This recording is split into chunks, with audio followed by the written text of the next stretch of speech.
Korupsi di Indonesia identik dengan penangkapan, padahal penangkapan atau penindakan adalah orang dan masa lalu, sementara pencegahan adalah sistem dan masa depan.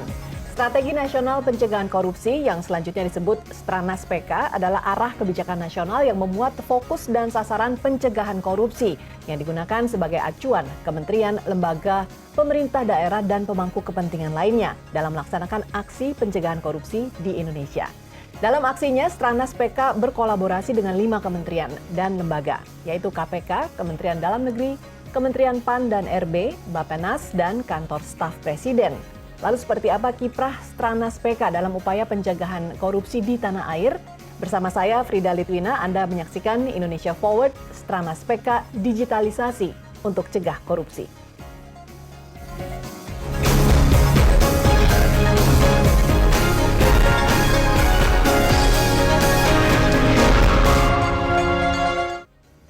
Dan kita sudah bersama Niken Aryati, Koordinator Harian Strategi Nasional Pencegahan Korupsi Stranas PK. Selamat siang Ibu Niken, terima kasih sudah hadir di CNN Indonesia.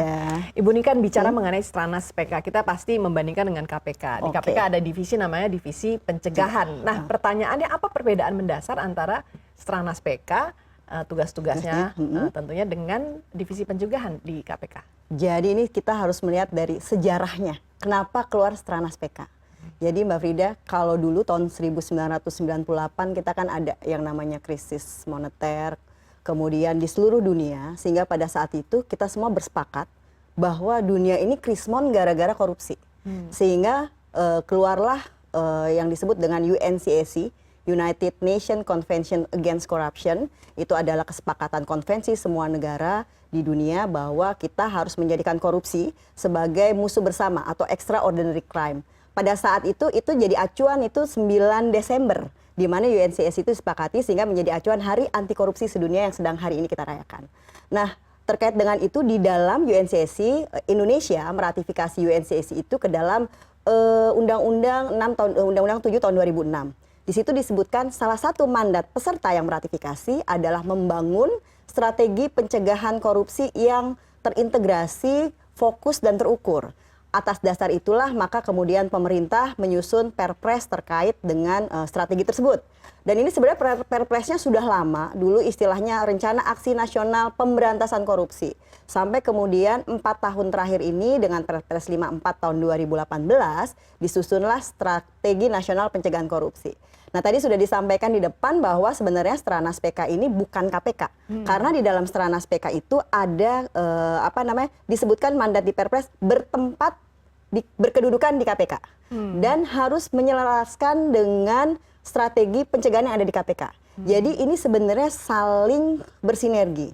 Nah, memang dari Stranas PK itu terdiri dari 5 kementerian lembaga, 1 KPK sebagai tempatnya, hostnya gitu ya. Kemudian yang karena memang tusinya adalah untuk upaya pemberantasan korupsi tentu menjadi leadingnya. Tapi sebenarnya juga peran dari kementerian lembaga lain.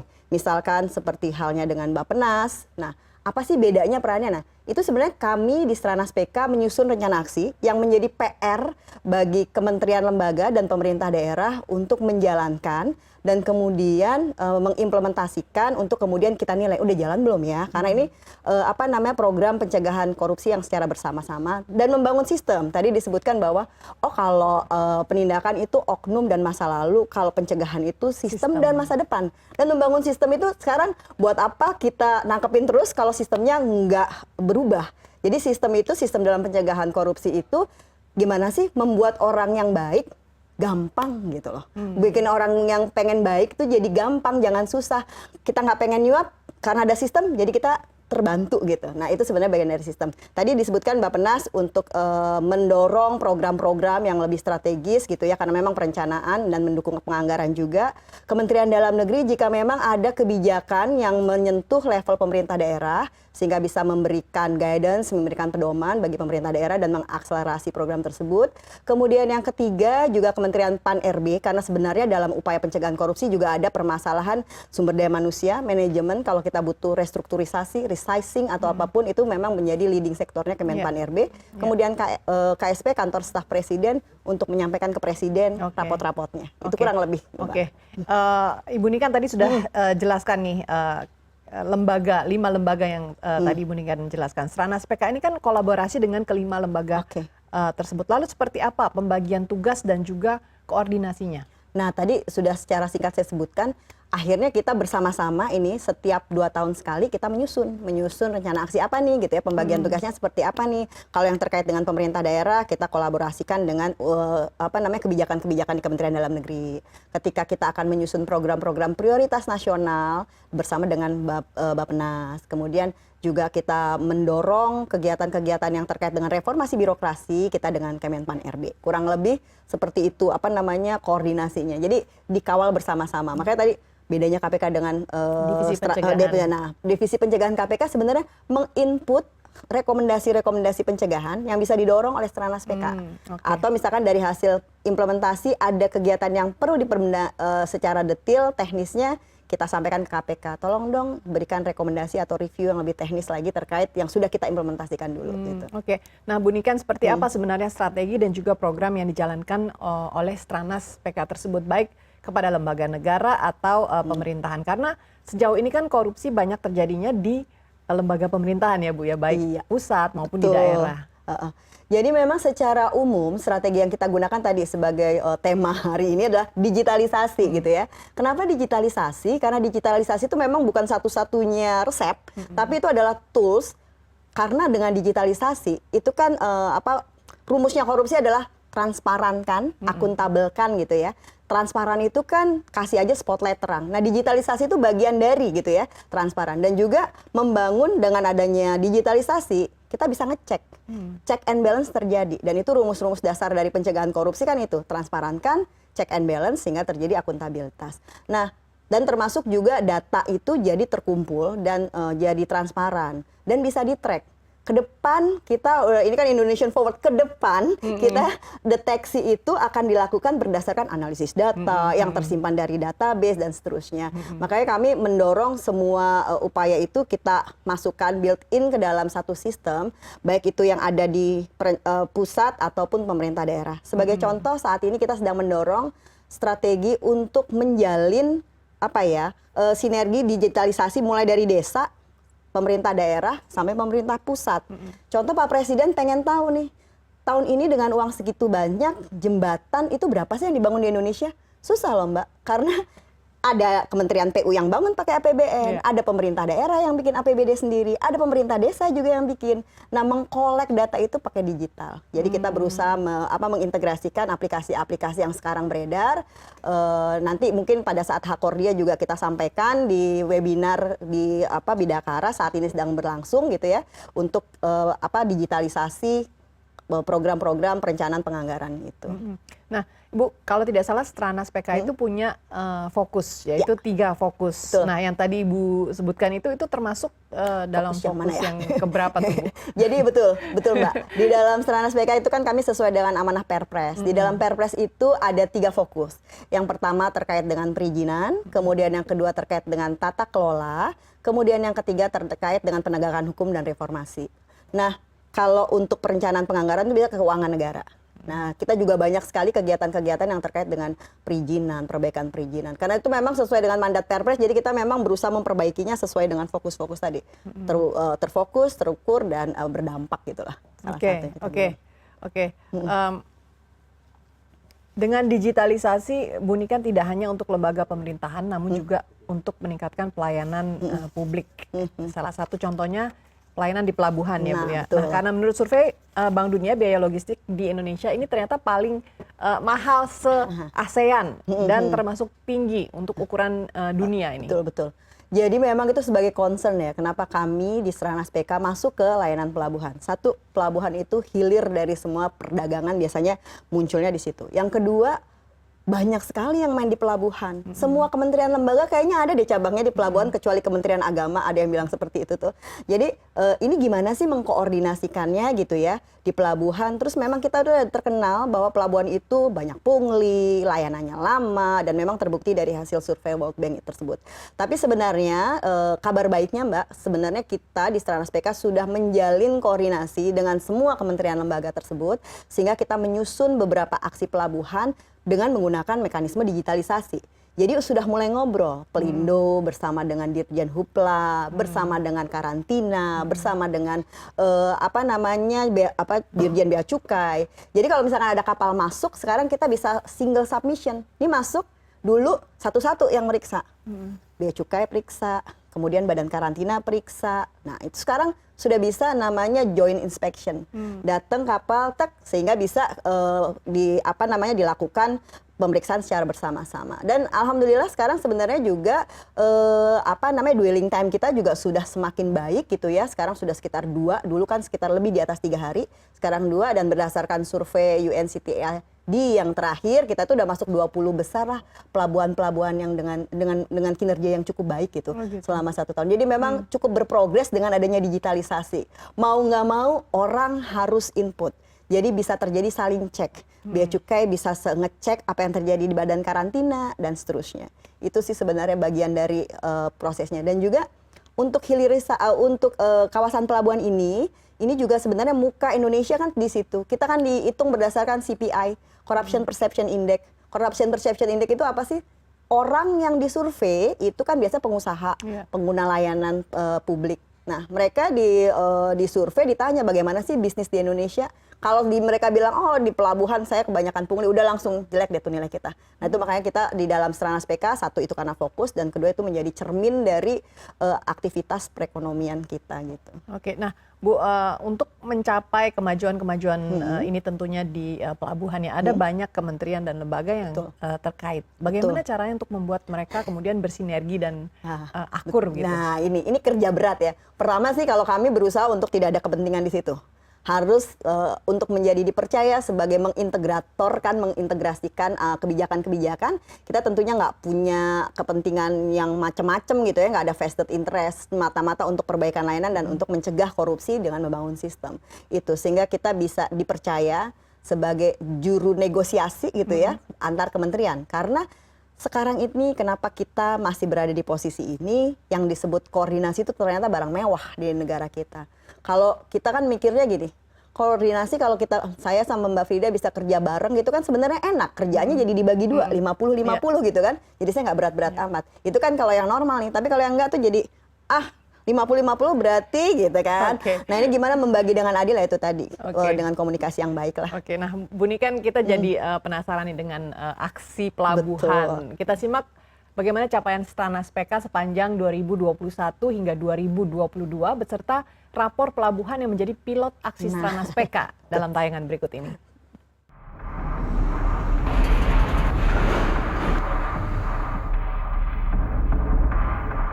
Pelabuhan memegang peranan kunci untuk memperbaiki rantai logistik. Sementara menurut Logistic Performance Index yang dikeluarkan oleh World Bank tahun 2018, biaya logistik yang tinggi menjadikan Indonesia memiliki peringkat yang rendah dibandingkan negara lain di dunia. Pembenahan dan tata kelola pelabuhan adalah upaya dalam memberikan dampak terhadap efektivitas dan efisiensi biaya di kawasan pelabuhan.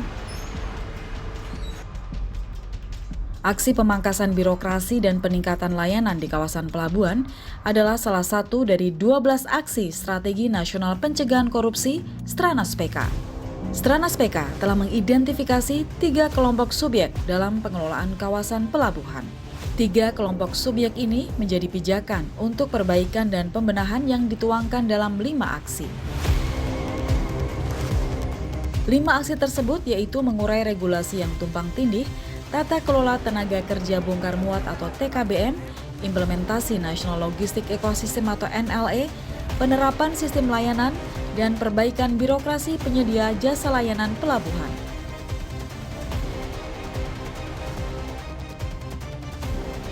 Progres dari aksi tercermin dalam indikator dari masing-masing aksi. Salah satu indikator National Logistic Ecosystem yang penting adalah layanan single submission kepabeanan dan karantina. Layanan ini mengefisienkan proses pemeriksaan bersama, bea cukai karantina, sehingga tidak ada duplikasi kegiatan pemeriksaan fisik, baik untuk impor maupun ekspor. Hasilnya telah dapat dirasakan pengguna jasa.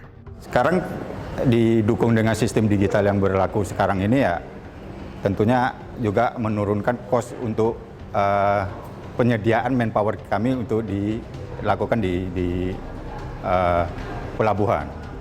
Kalau dulu 3 hari, kita berarti kan perlu biaya penumpukan di terminal, butuh pengeluaran biaya selama 3 hari. Tapi dengan hanya 1 hari ini, otomatis dari sisi perusahaan menjadi lebih hemat dan lebih efisien, Pak. Ya, dalam waktu 1 tahun sejak aksi pelabuhan bergulir, pelayanan di pelabuhan telah melakukan satu sistem Indonesia National Single Window atau INSW, di mana pengguna jasa cukup melakukan 1 kali input. Sebelumnya, pelayanan dilakukan secara tatap muka dan manual satu persatu ke penyedia jasa layanan pemerintah sehingga tidak efisien dan efektif. Sistem yang dibangun pemerintah kini sudah diintegrasikan satu sama lain melalui INSW dan digunakan di 14 pelabuhan utama di Indonesia. 14 pelabuhan ini menjadi pilot dalam pelaksanaan aksi pelabuhan Stranas PK. Stranas PK terus melakukan monitoring dan evaluasi dari pelaksanaan aksi di 14 pelabuhan yang tercermin dalam rapot mereka.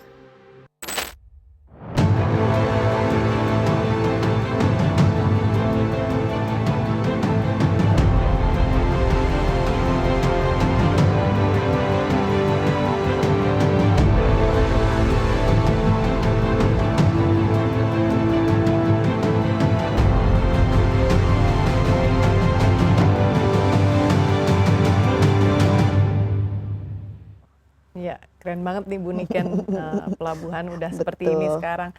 Dan masuk Indonesia ini dalam 20 negara dengan pelayanan pelabuhan terbaik ya Bu ya, versi United Nations Conference on Trade and Development. Bisa diceritakan lebih lanjut terkait hal ini? Sebenarnya juga lumayan surprise ya dengan hasilnya. Kami juga nggak menyangka gitu ya, ternyata langkah kami bersama-sama dengan seluruh ekosistem yang ada di pelabuhan membuahkan hasil paling tidak gitu ya, berdasarkan UNCTAD tadi itu kita masuk ke dalam 20. Saya juga kaget, di atas Prancis, di atas Italia gitu, sure gitu. Tapi ya sudah, itu memang hasil berdasarkan traffic ya. Jadi bukan berdasarkan survei tapi berdasarkan traffic, di mana kita sekitar 24 jam saja untuk traffic untuk satu putaran untuk kapal-kapal yang ada di pelabuhan. Jadi ya lumayan, meskipun masih di bawah median mereka yang terbaik, tapi masuk 20 besar itu sesuatu lah, karena kita punya pelabuhan yang cukup banyak. Dan tadi seperti yang dilihat di film yang ada gitu ya, kita memang piloting masih di 14 pelabuhan besar.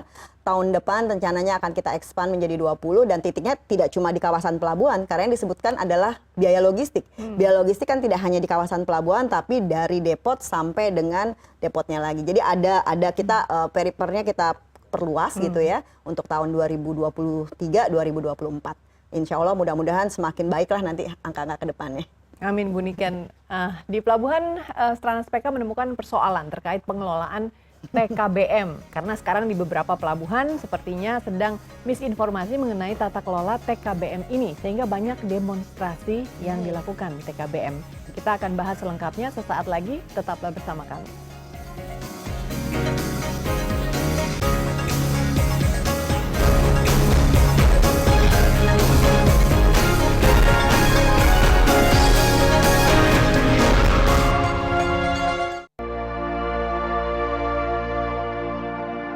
TKBM yang berada di bawah koperasi atau perusahaan bongkar muat PBM ini menuntut agar koperasi yang menaunginya bisa segera memberikan haknya sebagai tenaga kerja. Meskipun tidak semua koperasi di pelabuhan memiliki pengelolaan yang sama.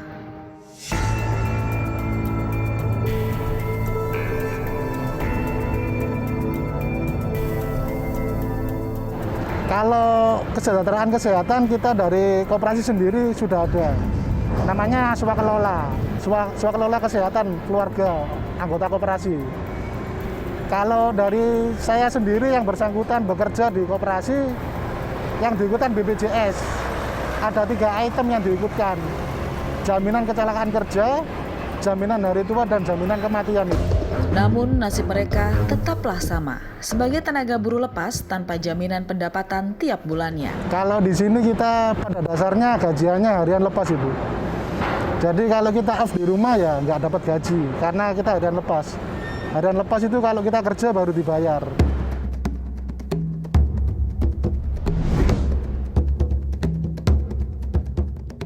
Di seluruh pelabuhan di Indonesia, TKBM berada dalam naungan satu koperasi yang merupakan hasil SKB 2 Dirjen 1 Deputi 2011 lalu.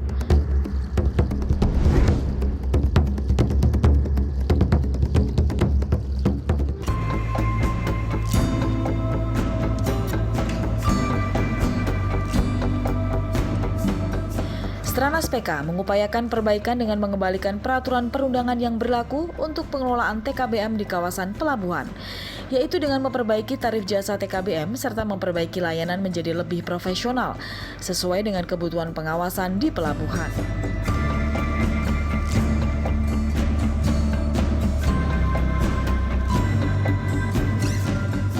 Salah satunya yang tercantum dalam Permen Hub Nomor KM 35 Tahun 2007. Dalam pedoman tarif perhitungan pelayanan jasa bongkar muat barang dari dan ke kapal di pelabuhan, pasal 4B dan 4C tertulis bahwa kesejahteraan TKBM meliputi pakaian, pendidikan dan latihan, tunjangan hari raya, tunjangan perumahan, jaminan kecelakaan kerja, jaminan hari tua, jaminan kematian dan jaminan pemeliharaan kesehatan.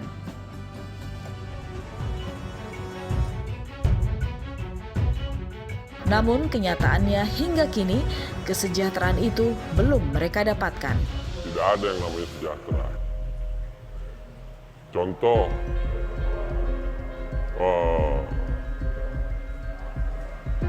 tempat tinggal untuk keluarga tidak ada. Apalagi namanya kalau istri bersalin ya, itu katanya ada untuk uang penggantian, ternyata tidak ada. Ada pun penggantian, itu pun setengahnya.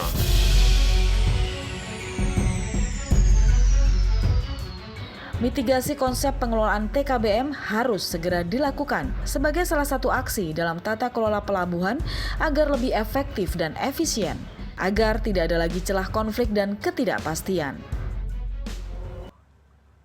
Berita mengenai tenaga kerja bongkar muat atau TKBM ini masih hangat. Seperti kita ketahui ada beberapa demo terkait penolakan SKB 2 Dirjen 1 Deputi. Nah, Bu Niken, kalau kita simak di video tadi ya, justru salah satu fokus dari aksi Stranas PK di pelabuhan adalah mencabut SKB 2 Dirjen 1 Deputi. Sebenarnya bagaimana penjelasannya? Apa yang salah dengan SKB tersebut? Sebenarnya itu terjadi di 2011. Di mana memang dulu kita itu kurang memperhatikan gitu ya permasalahan pekerja-pekerja bongkar muat ini. Itulah kenapa setelah kita telaah kembali, biaya logistik masih tinggi, kemudian juga banyak program-program pemerintah gagal, itu biasanya karena ya itu tadi, membangun pelabuhan tidak cuma melihat kapalnya atau perlintasannya aja, tapi juga ekosistemnya, sumber daya manusianya, sistem yang ada di sana, bagaimana regulasinya. Nah, memang sudah lama, hampir 30 tahun kita nggak menyentuh situ. Banyak kegagalan dari mungkin efektifan atau manfaat yang rendah dari program-program tol laut. Meskipun pemerintah udah kasih subsidi nih, udah kasih subsidi untuk kapalnya, udah kasih subsidi buat bahan bakarnya, tapi masih belum juga menurunkan biaya logistik. Ternyata kita review, oh ada satu nih aspek yang harus kita perbaiki, yaitu TKBM. Jadi dengan adanya undang-undang yang sekarang, kemudian ada PP 7 tahun 2021 dan seterusnya, itu memang memerintahkan amanat undang-undang bahwa mari kita perbaiki pekerja-pekerja di pelabuhan sana, memanusiakan pekerja-pekerja tersebut dan meningkatkan kinerja dan produktivitasnya. Karena yang terjadi ini kalau kembali lagi kalau yang namanya rumus korupsi itu istilah gampang itu corruption sama dengan CDMA. Discretion ditambah monopoli dikurangin akuntabilitas. Nah, yang terjadi di pelabuhan itu persis kayak gitu tuh. Diskresi itu semua penguasa pelabuhan atau syah bandar atau kepala pelabuhannya itu yang berkuasa siapa koperasi yang akan masuk di situ. Dan banyak yang terjadi satu pelabuhan monopoli. Kalau udah monopoli nggak ada terjadi akuntabilitas kan. Nah makanya sebenarnya SK Dirjen itu waktu itu sebagai pedoman saja. Untuk itu kita melihat dengan adanya peraturan perundangan yang sekarang itu udah nggak berlaku lagi. Nggak ada dasar hukumnya gitu ya. Itu cuma kesepakatan bersama aja. Jadi kita dorong untuk dicabut, kemudian tidak berlaku sambil kita mendorong kementerian untuk segera menyusun. Dan alhamdulillah draft Permenakernya sudah mulai tersusun, kita tinggal tunggu perintah dari Seskap untuk dapat nomornya karena sudah melalui proses harmonisasi di Dirjen AHU. Kemudian yang kedua juga sama peraturan dari perhubungan juga sudah ada untuk menyusun tarif-tarif bongkar muatnya berapa. Jadi nggak semena-mena menetapkan tarif sendiri gitu ya, karena mungkin dari BUMN, dari Pelindo sendiri mengeluh gitu berapa besar biaya TKBM yang harus mereka keluarkan untuk bongkar muat sementara produktivitasnya rendah. Oke, gitu. nah kalau tadi SKB-nya tidak ada dasar hukumnya kalau kata Ibu Niken, bisa dijelaskan lagi mungkin mengenai dasar hukum pengelolaan TKBM ini? Nah ini sebenarnya kekosongan dasar hukum ya, sehingga waktu itu mungkin para eselon 1 dari 3 kementerian bersepakat untuk menandatangani SKB yang kemudian dijadikan acuan pengelolaan TKBM di seluruh Indonesia. Tapi kan sekarang dengan adanya undang-undang yang terbaru, PP yang terbaru, memang sudah mengamanatkan dengan clear TKBM itu udah harus ada peraturan menterinya yang harus mengatur, sehingga jelas dengan adanya PP itu SKB ini sudah nggak bisa lagi berlangsung gitu, karena sudah ada petunjuk hukum yang lebih tinggi lagi runtutannya. Nah, sebenarnya sudah berjalan, dan salah satu yang kita dorong adalah itu tadi, menjalankan peraturan-peraturan itu segera terbit, kemudian kita mensosialisasikan dengan baik. Jadi sebenarnya pemerintah tidak mungkin mensengsarakan lah ya pekerjanya. Kita berharap pekerja yang ada di pelabuhan itu punya kesejahteraan yang baik. Tadi beberapa item sudah disampaikan kan, kemudian dapat tunjangan sesuai dengan undang-undang SJSN, Sistem Jaminan Sosial Nasional. Kita harus punya minimal 5 kan. Jaminan kesehatan, jaminan hari tua, jaminan kematian gitu ya, jaminan kecelakaan kerja. Apalagi kan di pelabuhan kan rawan, ya. Kalau nggak ada JKK-nya gimana nanti kalau apa yang terjadi gitu ya. Nah itu makanya kita berharap seperti itu. Dulu nggak ada yang ngurusin, Mbak. Jadi yang terserah dari koperasinya. Tidak semua koperasi buruk. Ada beberapa koperasi yang baik gitu ya, mengayomi pekerjanya. Tapi mostly karena memang nggak ada kewajibannya, itu jadi banyak permasalahan di tenaga kerja tersebut. Nah kalau gitu masalah TKBM ini belum benar-benar tuntas ya? Belum sih, masih agak PR ya. Iya. Apa langkah Stranas kemudian selanjutnya untuk memberesi begitu hal ini? Iya, jadi sebenarnya pada saat yang sama juga nih dalam memperingati Hak Kordia, kita mensosialisasikan kepada pekerja tenaga kerja bongkar muat atau kepada ekosistem pelabuhan gitu ya, bahwa pemerintah itu niatnya baik. Niatnya sangat baik untuk mendorong kinerja, produktivitas, profesionalitas dari para pekerja pelabuhan ini, sambil kita dorong juga untuk diberikan kesejahteraan yang baik. Jadi kita membayar yang keringetan, bukan membayar yang ongkang-ongkang kaki. Nah yang terjadi kan dulu ada beberapa tempat atau oknum yang mungkin ya terima beres aja, yang keperes terus gitu ya. Nah ini sebenarnya kita nggak pengen seperti itu. Kita juga tidak ingin juga koperasi begitu saja hengkang. Di dalam peraturan menteri yang sedang akan diterbitkan juga sebenarnya bisa saja koperasi masuk sebagai bagian yang terlibat dalam tenaga kerja bongkar muat gitu. Tapi untuk monopoli nggak bisa lagi monopoli gitu. Karena kalau udah monopoli sifatnya udah sulit lah untuk akuntabilitasnya. Masalah TKBM ini tentunya masih menjadi pekerjaan rumah di aksi pelabuhan ya Bu ya. PR lainnya nih yang mendesak memerlukan aksi dari Stranas PK. Waduh, masih banyak PR-nya, masih banyak. Kalau di pelabuhan memang masih banyak. Sebenarnya kembali lagi kita akan mendorong terus digitalisasi ya untuk masuk ke dalam semua aksi kita. Ke depan kita saat ini sedang menyusun aksi-aksi Stranas PK untuk kita launching nanti di akhir Desember gitu ya, untuk 2023-2024. Yang pasti terkait dengan pelabuhan masih kita akan expand tadi. Kemudian juga digitalisasi di beberapa titik, termasuk juga digitalisasi yang lebih komprehensif di kawasan pelabuhan, mulai dari ada namanya STID gitu ya, untuk transport truk yang masuk itu juga udah kita systemize gitu ya. Kemudian juga beberapa hal lain, pokoknya masih banyak Mbak kalau yang di kawasan pelabuhan yang mudah-mudahan pelan-pelan bisa diselesaikan gitu. Nah mengenai NIK ini sendiri Bu? Kalau yang terkait digitalisasi kita juga tidak cuma di kawasan pelabuhan, tapi juga terkait juga di banyak hal. Ada krusial pada saat sekarang ini kan mungkin pemerintah sedang meluncurkan banyak program-program bantuan sosial ya. Salah satu capaian Stranas yang mungkin perlu ini ketahui juga oleh masyarakat luas adalah kita mendorong utilisasi dari NIK. NIK atau nomor induk kependudukan. Jadi memang di NIK setiap orang Indonesia punya NIK. Cuma mungkin penunggalan NIK harus pakai KTP ya, pakai KTP. Nah, sekarang itu kita juga mendorong ke arah sana dari sisi NIK-nya juga. Kita bahas lebih lanjut mengenai NIK ini karena terkait dengan bansos, BLT dan juga bantuan pemerintah lainnya. Dengan penjelasan Bu Niken selanjutnya kita berharap untuk mendapat jawaban kenapa ada bantuan salah sasaran. Sesaat lagi tetaplah bersama kami.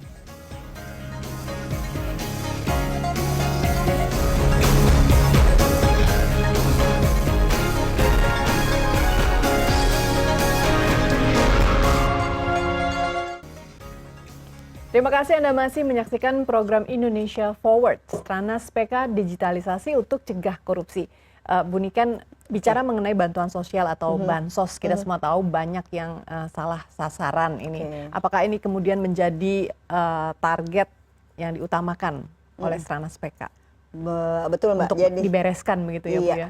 Jadi sebenarnya kita kan kalau di Stranas PK kan harus sejalan dengan kebijakan pemerintah ya. Kebijakan pemerintah kan apalagi kemarin terkait dengan COVID gitu ya, harus segera mengakselerasi perlindungan sosial dengan mendorong bantuan sosial disebar dengan baik gitu ya. Nah, karena kita memang menggunakan format digitalisasi sebagai upaya pencegahan korupsi, di situ di dalam itu kita mendorong utilisasi atau penggunaan dari NIK, nomor induk kependudukan. Kenapa? Karena semua warga negara itu punya NIK.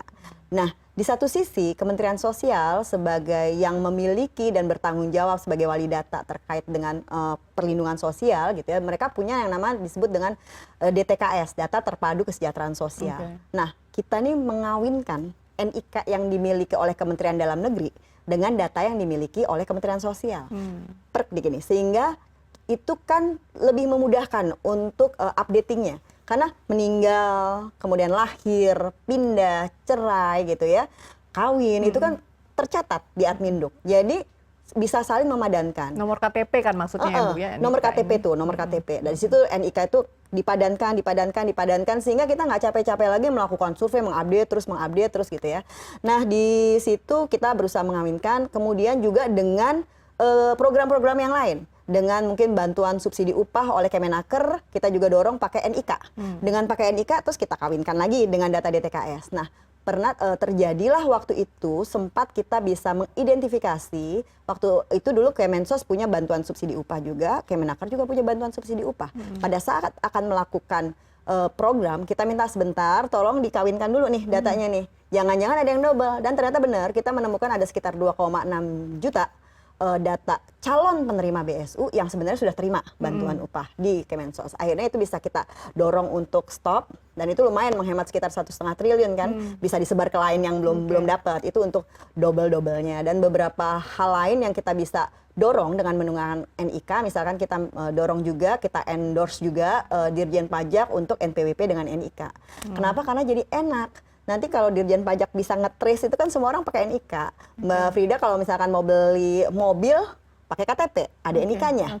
Mau bayar PBB kecatat juga pada saat BPHTB dan seterusnya, itu juga ada NIK-nya gitu ya. Jadi memang dengan jadi itu selama bisa ini ke-trace. NPWP itu tidak link dengan NIK ya Bu ya, dengan nomor KTP masih belum tersambung dulu ya. Sekarang sudah mulai tersambung dan dipadankan, bahkan sekarang udahlah nggak usah pakai NPWP lagi, pakai NIK. Cuma memang itu ya nanti mungkin prosesnya nggak sekali ya, ini mungkin sedang dilakukan dengan sangat ini oleh Dirjen Pajak ya, udah mulailah dia bikin segala macam gitu, banyaklah kegiatannya di situ. Nah, Bu Niken, jadi sebenarnya yang bertanggung jawab dengan masalah NIK ini adalah Kementerian Sosial dong ya? Oh, itu kalau yang bantuan sosialnya bantuan ya. Sosial. Tapi kalau data-data umum kayak misalkan nama, NIK, kemudian tempat tinggal, status pernikahan gitu ya, itu di Kementerian Dalam Negeri.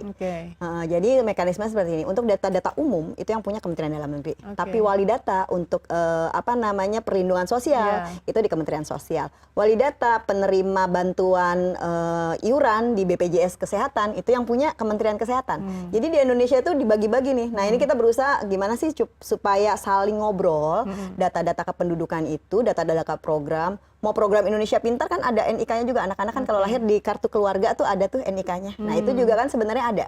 Nah, itu kita berusaha, mari kita padankan, kemudian kita jadikan saling berbagi data gitu. Oke. Nah, harapan baru dari Bu Niken untuk NIK ini seperti apa agar tentu saja pemanfaatannya lebih maksimal, tepat, efisien gitu.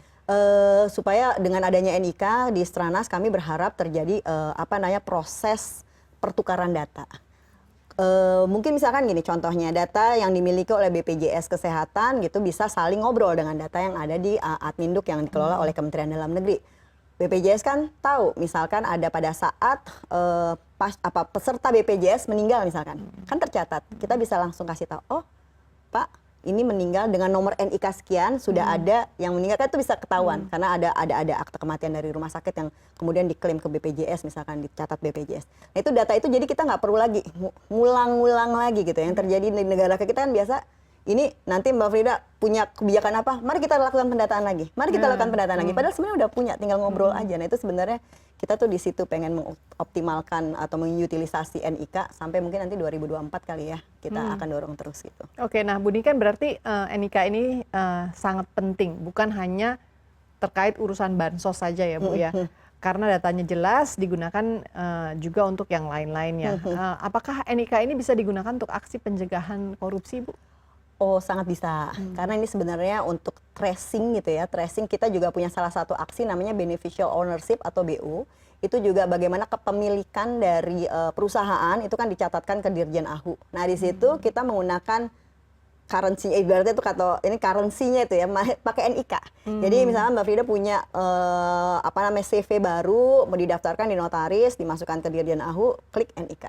Di situ kan bisa nge-trace. Nah, ini biasanya kita dorong Apgakum untuk melakukan tracing terkait dengan mungkin kasus atau kepemilikan saham atau apa-apa itu lewat beneficial ownership dengan pakai NIK. Itu kemudian yang kedua, Dirjen Pajak juga bisa mengoptimalkan pemeriksaan pajaknya kalau dia bisa nge-trace pakai NIK. Dia bisa minta data patokannya NIK. Niken dengan NIK sekian-sekian gitu ya, punya mobil nggak? Punya tanah nggak gitu? Jangan-jangan yang dilaporkan kan nggak cukup, sehingga kan harus diperiksa nih. Nah, untuk memeriksa kan ngeceknya tinggal masukin aja itu, nanti bisa keluarlah data. Ini sebenarnya untuk deteksi transaksi-transaksi itu bisa dengan menggunakan NIK. Tapi jangan khawatir juga bahwa kalau kita ini berarti nanti bocor ya, datanya bocor ya. Insya Allah itu semuanya sudah ada pemegangnya masing-masing dan harus ada mekanisme yang prudent gitu ya ketika akan melakukan pertukaran data tersebut. Oke. Nah, ada berbagai area begitu dalam kehidupan kita yang rentan dikorupsi begitu ya, Bu, ya. Kalau kita bisa bilang. Terkait sawit nih dan juga sumber daya alam lainnya yang strategis dan juga mengandung unsur profit gitu atau cuan yang tidak sedikit. Mungkin juga pertambangan batu bara bisa disebut. Stranas PK punya aksi seperti apa nih untuk mencegah korupsi? Kalau kita di sektor sumber daya alam, kita itu ada dua hal yang kita dorong untuk Stranas PK. Yang pertama, kita membangun sistem informasi yang disebut dengan sistem informasi mineral dan batu bara. Kita baru ambil pilot yang batu bara dulu untuk tahun ini, 2 tahun ini. Nah, di Simbara itu sebenarnya prosesnya mengintegrasikan aplikasi yang ada di Kementerian ESDM dengan aplikasi yang ada di Kementerian Keuangan, dengan aplikasi yang ada di Kementerian Perhubungan gitu, sehingga terciptalah satu sistem yang saling mengontrol. Jadi, dulu sebelum ada aplikasi ini kan urusan masing-masing. Bahwa batu bara harus bayar royalti itu urusannya Kementerian Keuangan. Pada saat kapal mau berlayar, itu kelayakan kapal dan semua aturan di pelabuhan urusannya Kementerian Perhubungan, gitu kan? Untuk ESDM seperti itu, untuk bea cukai dia cuma ngecek aja, oh benar kapalnya sekian, setelah oke berangkat. Nah, sekarang dengan adanya Simbara itu bisa saling kontrol, bahwa kemudian singkatan apa, Bu, nih? Sistem Informasi Mineral dan Batu Bara, jadi istilahnya Simbara. Itu sebenarnya kita cuma tarik data aja dari aplikasi-aplikasi yang ada di ESDM gitu ya, di Kementerian ESDM, kemudian kita combine dengan yang ada di Kementerian Perhubungan. Jadi sekarang itu kalau kapal mau ekspor batu bara, nggak semata-mata bisa berlayar gitu. Menurut aplikasi yang ada di Perhubungan, kamu nggak bisa berlayar, nggak akan keluar SIB-nya atau surat izin berlayarnya kalau belum bayar PNBP atau bayar royalti. Ada bukti bayar royalti dulu, masuk ke input ke sistem, baru bisa dirilis kapalnya keluar gitu. Itu salah satu contoh, sehingga ya alhamdulillah dengan adanya itu, mudah-mudahan itu juga mendorong ya, menggerakkan penerimaan batu bara yang relatif baik sekarang ini. Gitu. Di bidang kelapa sawit nih, Bu. Oke, oh ya tadi itu baru satu ya. Nah, yang kedua yang terkait dengan sumber daya alam dan juga mungkin kelapa sawit, kita ada strategi, salah satu strategi yang disebut dengan strategi One Map policy itu ya, di mana kebijakan satu peta. Mbak Frida, kita itu sebenarnya punya peta dan kita tahu kalau zaman dulu kan Indonesia terdiri dari sekian-sekian gitu ya. Nah, tapi sebenarnya dalam skala yang kecil itu tuh kita nggak punya. Peta kita masih skala besar. Nah, dulu, cerita zaman dulu nih, dulu masing-masing kementerian lembaga ketika memberikan izinnya punya peta sendiri-sendiri. Saya perkebunan, saya punya peta sendiri. Nanti kehutanan, saya punya peta sendiri. Terus nanti mungkin Kementerian SDM untuk menetapkan wilayah usaha pertambangan dia punya peta sendiri. Nah, yang kita lakukan di Stranas PK terkait dengan One Map adalah membuat tatakan yang sama. Ini yang disebut dengan misalkan Kalimantan Timur nih, mana sih titik-titiknya? Ayo ya, sepakat semuanya sama ya, tatakannya sama. Habis itu kita layout dengan kawasan hutan. Menurut Kementerian Kehutanan, kawasan hutan di Kalimantan Timur mana? dikukuhkan, istilahnya pengukuhan kawasan hutan. Karena sebenarnya yang disebut dengan kawasan hutan itu juga macam-macam. Ada kawasan hutan yang disebut berdasarkan undang-undang, tapi sebenarnya udah jadi kota. Ada yang bentuknya hutan tapi belum dikukuhkan sebagai kawasan hutan. Nah, habis itu kita layout, termasuk juga meletakkan izin-izin perkebunan. Izin-izin perkebunan. Nah, di dalam izin-izin perkebunan tersebut termasuk dengan perkebunan sawit. Jadi di One Map kita mengintegrasikan informasi geotematik sawit, informasi izin-izin batu bara, informasi kawasan hutan, dan itu ke dalam satu tatakan yang sama. Itu tuh proses luar biasa lama ya, dan memang berdarah-darah karena izin-izin kita berserak-serak kemana-mana gitu. Karena mungkin pemetaan dari tiap beda-beda. kementerian itu berbeda-beda. Sehingga kita sampai petakan gini, oh ada izin sawit karena setelah ditaruh di tatakan yang sama sampai ke laut. Oke, ternyata itu laut. Ternyata itu laut, karena zaman dulu tuh pada saat menemukan titik itu tadi koordinatnya nggak ditulis, petanya juga peta bukan yang kualitasnya baik gitu. Jadi ketika dirapiin tuh udah kayak kalau gitu deh. semua aksi yang dijelaskan oleh Bu Niken tadi berjalan dengan baik dan efektif gitu ya, apa yang bisa kita dapatkan? Ada contoh lain dari efisiensi yang bisa didapat dari aksi Stranas PK ini, Bu? Sebenarnya kalau mau One Map ngeklaim Policy, ngeklaim Simbara, sendiri, gitu ya. ngeklaim sendiri sih kayaknya ini kan kerja bareng nih, kerja kolaboratif. Ini benar-benar kerja kolaboratif. Tadi seperti disampaikan ya, aksi pelabuhan aja kita 17 kementerian lembaga. Jadi di Stranas PK kita bahkan berkoordinasi dengan 3 Menko. Menko Polhukam, ada salah satu aksi kita adalah untuk terkait dengan sistem penanganan peradilan pidana terpadu gitu ya, itu dengan Menko Polhukam. Dengan Menko Marves tadi kawasan pelabuhan, kemudian Simbara investasi-investasi, sama Menko Perekonomian gitu. Jadi bahkan antar Menko pas saat ngobrol gitu. Nah memang klaimnya belum berani bombastis amat, tapi paling tidak tadi lumayan lah ya, dari NIK kita bisa melakukan perapihan sehingga data lebih tersalur lebih baik dan bisa memitigasi double pemberian gitu ya, sehingga lebih efektif lah data penyaluran bantuan sosial kita. Kemudian juga dari Simbara sambil pelan-pelan terus kita perbaiki, kita juga mendorong penerimaan batu bara, dan ke depan kita akan dorong masuk ke timah dan nikel gitu ya. Kemudian juga dari aksi pelabuhan tadi bisa menurunkan dwelling time dengan cukup baik, 30-40% turun. Kemudian sebenarnya ada satu lagi yang terkait dengan permasalahan korupsi di penetapan kuota impor. Itu juga sama tuh, kuota impor tuh juga kita masukkan ke dalam aplikasi sistem informasi namanya Sinas NK, sistem informasi terkait dengan neraca komoditas. Jadi kalau dulu kasus di KPK kan permasalahan kuota impor daging sapi, kuota benuh gitu ya, benuh di KKP. Kemudian ada juga banyak hal lain, bawang putih, importasi bawang putih. Nah sekarang kita berusaha rapi-rapikan. Sama modelnya, kita integrasikan di Kementerian Teknis. Menurut pertanian, berapa sih jumlah produksi daging sapi kita? Masuk. Menurut perindustrian, berapa sih kebutuhan sapi kita? Menurut BPS, konsumsi penduduk Indonesia terhadap daging berapa sih? Sehingga habis itu tercatatlah, oh kita butuh sekian. Kapan kita butuh sekian? Masuk ke dalam sistem. Nah itu sebenarnya bagian yang kita dorong sih. Mudah-mudahan ke depan bisa lebih rapi dan lebih baik lagi implementasinya. Mudah-mudahan, amin. Pemirsa tetaplah di Indonesia Forward. Kita masih akan kembali bersama dengan Strategi Nasional Pencegahan Korupsi sesaat lagi.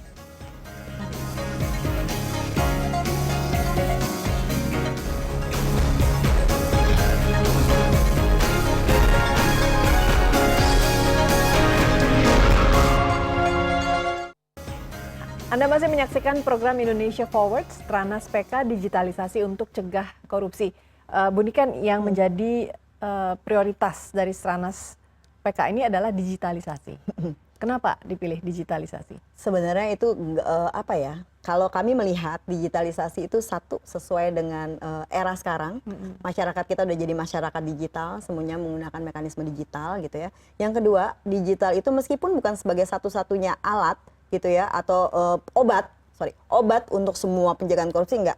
Tapi itu cuma tools untuk mendorong masyarakat, orang itu supaya masuk ke dalam sistem dan transparan. Jadi kalau di negara kita itu kan harapannya kita udah pakai value base ya.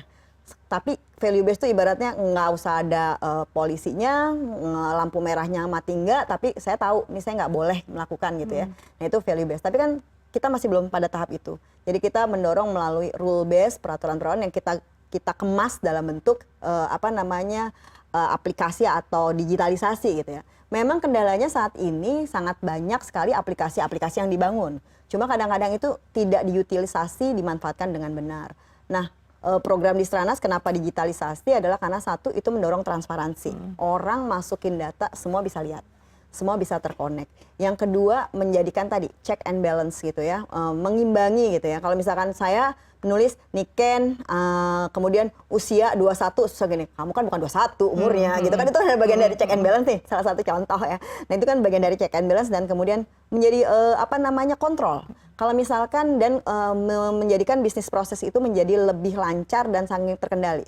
Misal Mbak Frida nggak bisa kerja kalau saya belum input, pasti nanti Mbak Frida, gimana Bu? Ayo cepet diklik gitu kan. Cuma memang permasalahannya masih panjang di digitalisasi. Saya kadang-kadang bilang, oke, kita udah punya link, kita udah punya aplikasi, tapi jangan corruption by click dong ya, istilahnya kalau saya bilang gitu. Yang ngeklik saya, tapi saya nggak ngeklik nih gitu kan. Bisa cepet kalau di telepon atau misalkan dibawa iming-iming. Nah ini sebenarnya tapi itu PR. Kita sekarang berusaha masuk ke digitalisasi karena itu tadi bisa saling ngecek, bisa saling ketahuan.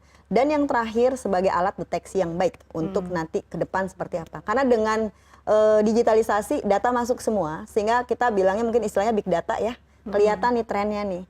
Misal kok PNBP batubara tinggi tapi trafficnya jelek sih? Apa namanya angka trafficnya jelek sih di wilayah ini? Ini kenapa nih? Jangan-jangan nggak masuk nih ke dalam sistem nih aplikasinya, kan bisa saling ngecek tuh. Dan itu kan tren-trennya tuh bisa kelihatan. Atau misalkan ini sebenarnya penduduknya cuma sekian, kok penyaluran bansosnya kok bisa sekian, misalkan ya dari digitalisasi atau pertukaran data itu bisa terdeteksi. Itu sih sebenarnya tujuannya kenapa kita masuk ke digitalisasi ini, Bu, ya? ini. Nah kemudian seperti apa strategi digitalisasi ini akan diterapkan dan apakah bisa dilakukan di semua lini pemerintahan gitu? Udah bisa, karena sekarang kan kita tadi udah era digital, bahkan namanya koneksi internet dan lain-lain udah masuk ke penduduk sampai jauh-jauh gitu ya. Nah menurut kami itu sangat mungkin karena memang yang kita mau juga bukan yang terlalu gimana high tech atau seperti apa. Just berbicara data, saling ngobrol, saling terintegrasi sehingga terjadilah mekanisme kontrol. Nanti ibaratnya nggak perlu ada saya atau tim Stranas PK atau teman-teman KPK hadir di situ dengan menggunakan sistem kita bisa berjalan gitu. Tadi kan makanya pencegahan itu harus didorong by rule-nya ke situ. Tadi seperti tadi, pencegahan korupsi adalah bagaimana membuat orang baik jadi gampang. Misalkan saya ditekan lah, kadang-kadang kan juga korupsi bukan karena kepengen sendiri gitu ya, mungkin ditekan sama atasan gitu. Nah, ini kan tolonglah bantuin gitu, nggak bisa Pak, input dulu, karena kalau nggak input saya nggak akan bisa proses, misalkan begitu. Atau mungkin ada, tolong keluarin dong barang saya gitu, oh nggak bisa Bapak harus input dulu, baru kita bisa proses, dan proses itu bisa dikontrol. Misalkan SLA-nya atau Service Level Agreement-nya 2 hari, tiba-tiba saya ngekliknya 3 hari atau prosesnya lama gitu ya. Nah proses lama ini juga nanti bisa bikin, kok lama, berarti kamu kinerjanya kenapa bisa lama dan seterusnya. Itu jadi sangat mendukung lah upaya pencegahan korupsi dengan digitalisasi. Apa hasil yang sudah terlihat dari digitalisasi yang selama ini sudah dijalankan?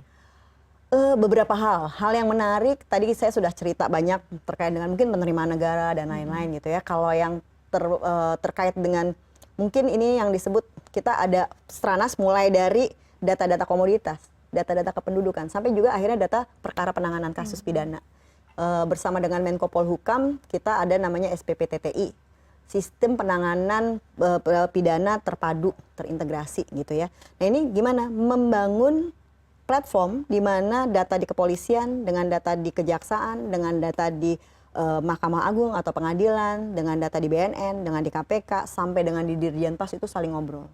Jadi sehingga terjadilah proses saling mengkoreksi, sehingga bisa menjamin kepastian hukum bagi setiap warga negara. Dan memang itu salah satunya adalah bisa mendorong atau menurunkan angka yang disebut dengan overstay atau kelebihan ditahan. Ini zaman dulu tuh kalau misalkan mungkin kasus-kasus tuh penanganannya belum selesai, kan ada di dalam KUHAP kan mungkin harus ditahan sampai mungkin 60 hari, 90. Nah, perpanjangan penahanannya kadang-kadang mungkin Apgakum yang menangani udah pindah, lupa berkasnya dan lain-lain. Nah, kalau pakai dengan aplikasi kan ketahuan. Nanti yang nerusin juga ini masih ada kontrol gitu ya gitu. Nah, itu proses pengaliran dokumen itu juga bisa bermanfaat. Dan banyaklah beberapa hal lain yang kita dorong memang mekanismenya digitalisasi. Itu dari sisi. Nah, dari sisi perencanaan saya mungkin belum, agak terlupa sedikit ya, perencanaan penganggaran tadi secara sekilas saya sudah cerita, tapi besok kita ada webinar juga nih di Hakordia yang ada di Bidakara. Besok kita mengundang banyak pemerintah daerah mendorong melaunching atau mendorong namanya istilahnya aplikasi umum. Jadi ke depan itu kan mungkin pernah dengar tuh Bu Menteri Keuangan bilang bahwa terlalu banyak nih aplikasi di Indonesia, ngeboros-borosin aja gitu. Nah, ya kan pernah dengar kan Mbak Frida? Nah, ini nanti ke depan kita pengen menyusun, memang sebenarnya sudah ada regulasinya bahwa ada Perpres terkait dengan sistem pemerintahan berbasis elektronik yang menyebutkan bahwa ada dasar-dasar atau prasyarat aplikasi pemerintah. Jadi kalau di launching sebagai aplikasi pemerintah, nggak boleh ada lagi pemerintah ya menggunakan aplikasi lain berbayar, harus pakai itu karena itu dilakukan free dan gratis dan memang dijamin mungkin juga nanti untuk database-nya kita akan taruh di cloud yang akan dikelola oleh Kementerian Kominfo. Jadi diatur lah, ditertib-tertibin gitu ya. Nah, itu salah satu yang kita bikin format digitalisasi, nanti masuk ke SPBE, nanti datanya bisa dikelola bersama dan aman. Nah, capaian-capaian yang sudah didapat oleh Stranas PK ini kapan akan dilaporkan kepada Presiden? Dari tahun 2021 sampai 2022 nih, Bu ya. Iya, tentunya kita memang sesuai dengan mandat undang-undang, kita itu akan menyampaikan laporan kita ke Presiden setiap 3 bulan. Nah, ini berarti nanti akhir Desember kita akan sampaikan ke Bapak Presiden, kemudian juga kita juga sampaikan ini Pak raportnya, ini mungkin kementerian yang sangat progresif, ini PR-nya, kemudian juga ke depan rencana aksi yang akan digagas apa saja gitu, menjadi panduan buat kementerian lembaga untuk menindaklanjuti rencana aksi tersebut ke dalam implementasi yang lebih nyata. Dan kemudian memang tidak beberapa rencana aksi memang hampir sama Mbak, akan kita dorong lagi ke 2024 tapi dengan format yang lebih implementatif dan reform. Jadi kalau misalkan dulu yang penting ada aplikasinya dan ngobrol aplikasinya. Sekarang di 2 tahun ke depan kita pengen integritas datanya dong perbaiki gitu ya. Jangan cuma bikin aplikasi tapi tidak semua data masuk. Ayo dong semua yang transaksi input gitu. Nah, ini kita dorong dan kemudian juga memperbaiki SOP yang di dalam. Jadi digitalisasi itu juga merupakan bagian dari perbaikan SOP. Mungkin dulu banyak meja kita bisa cut aja karena Bapak nggak usah ngecek lagi. Itu udah ada, tinggal cek aja, nggak usah ngecek sendiri. Itu bisa dicek aja, tinggal klik yang ini karena kita ngobrol aplikasinya. Jadi waktunya cukup singkat Bu ya, hanya 3 bulan sekali nih sudah laporan. Kita lapor 3 bulan sekali. Jadi memang prosesnya agak ya berdarah-darah ya, nanyain masing-masing gitu dengan jumlah redaksinya yang panjang gitu ya, nggak apa-apa, nanti itu memang kerja bersama kolaboratifnya di situ. Baik, Ibu Niken terima kasih sekali lagi Bu sudah bercerita makasih. banyak mengenai Stranas PK dan Makasih, semoga mudah-mudahan bermanfaat. sukses terus Stranas PK Amin, cegah amin. korupsi di Indonesia. Siap, makasih Mbak. Itu tadi perbincangan kita dengan Niken Aryati, Koordinator Harian Strategi Nasional Pencegahan Korupsi atau Stranas PK. Dalam program Indonesia Forward, Stranas PK digitalisasi untuk cegah korupsi. Semoga dialog kita tadi bisa memberikan harapan masa depan Indonesia bebas dari korupsi. Saya Frida Litwina undur diri, terima kasih. Sampai jumpa.